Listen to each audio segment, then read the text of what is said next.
Now, the iPhone 5S is the oldest phone, which is almost around 6 years old already, supported by Apple so far, and that is impressive as far as I can say. Now, let's talk about the body of its device. And I can say this is the best device Apple has ever designed. It has an all-aluminum build with 4 inches of screen real estate, pretty small in today's standards, but for some people like me, this is enough space.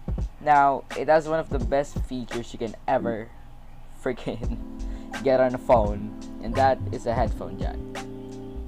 Freaking ironic, just to be honest, because we are calling the headphone jack a feature because it isn't available in any Apple device out there, and some Android devices are also getting in the mix. This device also presented Touch ID, which is just a fancier name for a fingerprint scanner at the front of the screen. Now, when talking about the specs of this device is quite old, with it rocking the A7 chipset, dual-core processor, clocked at 1.3 GHz with 1 GB of RAM, which is dated already in 2018. God damn it, 2019. Even with a dated chip, the performance of this device for everyday tasks are fine, and just make sure you aren't going to do a lot of processor-intensive tasks, such as heavy gaming and multitasking. A lot of apps can put a strain on this device and end up restarting itself. For casual to moderate games, then you are fine. You can play Mobile Legends if you're into that game on medium settings and experience almost no lag, but with stuttering here and there. And of course, the performance of this device overall has been improved by the newest update.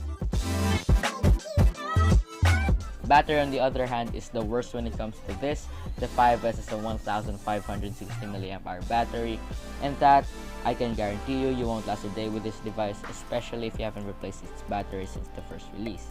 Well, if you're going to be away from a charger, then I would recommend bringing a power bank, because this will freaking die midway through the day, and that happened to me a lot with this. Camera wise, this phone is rocking a 1.2 megapixel front camera, and on its rear is an 8 megapixel camera. For normal photos, this would be great if you are picky about the saturation, the contrast, the pixels, and all of those nitty-gritty details about the cameras, blah blah blah. Well, you can fix that in Snapseed. Now, the question is, how does it hold up? While it's holding on a piece of thread, I'm using this as my daily driver, and having the base model is so irritating.